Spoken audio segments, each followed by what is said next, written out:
प्रकृति कोଳରେ ବଢ଼ୁଥିବା जनजातिମାନଙ୍କର ସମସ୍ତ ଆବଶ୍ୟକତା ପ୍ରକୃତି ହିଁ ପ୍ରଦାନ କରିଥାଏ।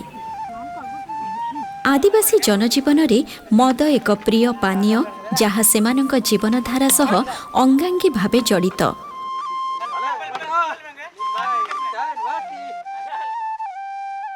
पर्वपर्वाणी और नाच गीत समय एहार आवश्यकता अनेक।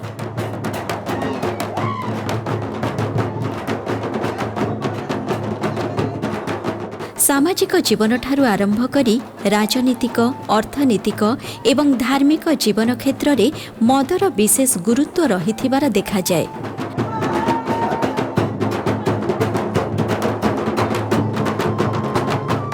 छुआटीए जन्म हेउ अथवा मृत्यु संस्कार, नवागत अतिथिंक चर्चा, विभिन्न पूजा पाठ किंबा समन्वित हेबा पई मदर निर्दिष्ट भूमिका रहिथिबार देखा जाए।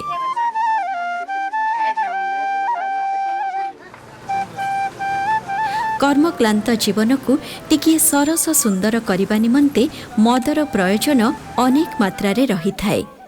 पुरुष किंबा स्त्री, पिला किंबा बुढ़ा प्राय समस्ते मद पी थांती।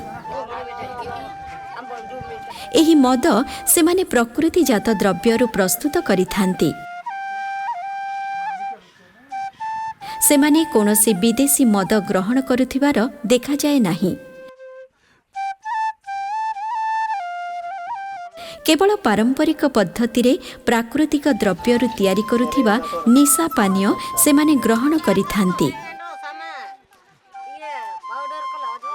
जदिओ आदिवासी समाज रे भिन्न भिन्न स्थान रे विभिन्न मदर प्रस्तुति देखिबाकु मिले, तथापि आमे एही निशा पानीय को मुख्यतः 3 भाग रे विभक्त करि परिबा।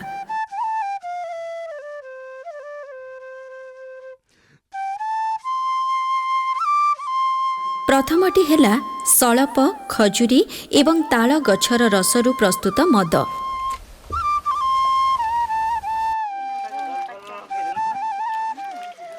द्वितीयटी हेउछि भात, सुआ एवं मांडिया इत्यादि प्रस्तुत हांडिया मद।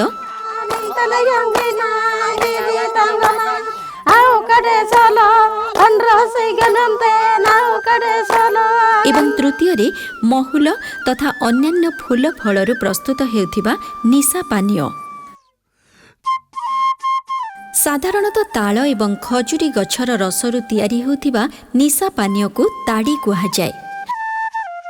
खजुरी गछरु रस संग्रह निमंते गछर उपर भागरु बा फूल फुटुथिबा स्थान को सफा करी काटी दिया जाए। सेथिरु रस संग्रह हबा पई माठिया किंबा कोनोसी माटी पात्र को कटा जाई रस बाहरुथिबा स्थान तळकु बांधी दिया जाए। गछरु बाहरुथिबा मीठा रस सेही पात्र रे संग्रहित होइथाए। संग्रहित होइथिबा रसरे फेण युक्त ईस्ट बा खमीर रही थाए। जेतेबेले एही रस को खोला पवन रे रखा जाए, सेतेबेले सेथिरे थिबा सुगर बा मीठा अंश को खमीर, अल्कोहल एवं कार्बन डाइऑक्साइड रे परिणत करि थाए।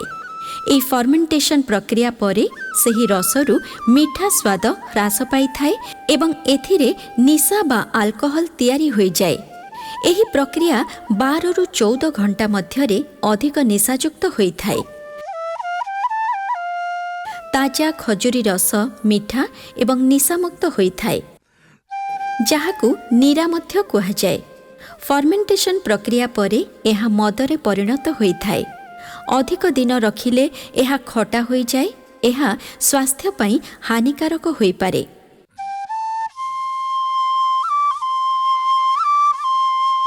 एही भली भाबरे ताल गछरु मध्य रस संग्रह करी ताल ताड़ी प्रस्तुत करा जाई थाए।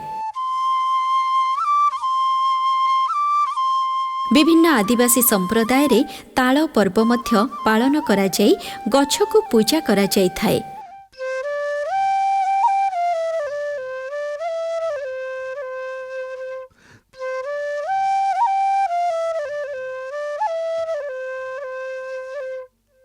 बण जंगल रे बास करुथिबा आदिवासी मानंक पई भगवान प्रकृति कोଳରେ रखी देइछन्ति सेमानंकर खाद्य एवं पानीय।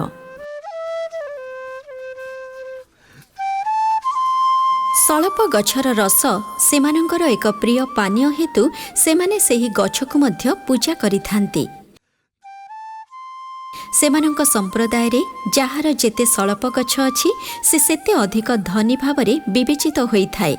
तेणु अधिकांश आदिवासी सलप गछर चारा आनी घर पाखरे रोपण करिथांती। सेही गछरु रस संग्रह पूर्वरु सेमाने मध्य केतेक पूजा पाठ करिवार विधि रहिछि।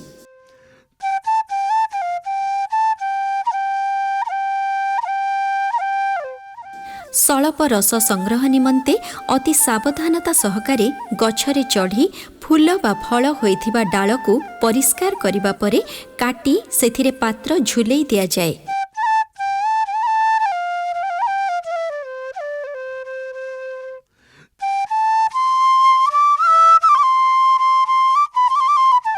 एथिरु बाहरुथिबा रस सेथिरे बंधा होइथिबा पात्र बा हांडीरे संगृहीत होई जाए।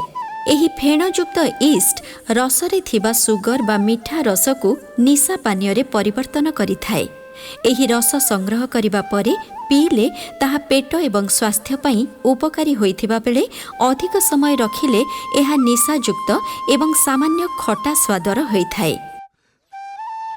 बेले बेले सलप गछर रसकु चुलीरे गरम करी अधिक निशायुक्त करा जाइथाए। एही संगृहीत रसकु पिला ठारू बुढ़ा बुढ़ी समस्ते पी थांती, जहा सेमानक जीवन सह अति निबिड़ भावरे जड़ित।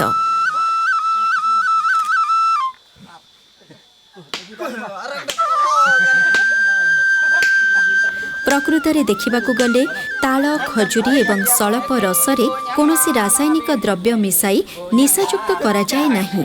फलरे प्राकृतिक उपाय हेउथिबा एही मद सेमानंकर एक लोकप्रिय एवं पारंपरिक निशा पानीय भावे दीर्घ दिनरू रही आसीछि।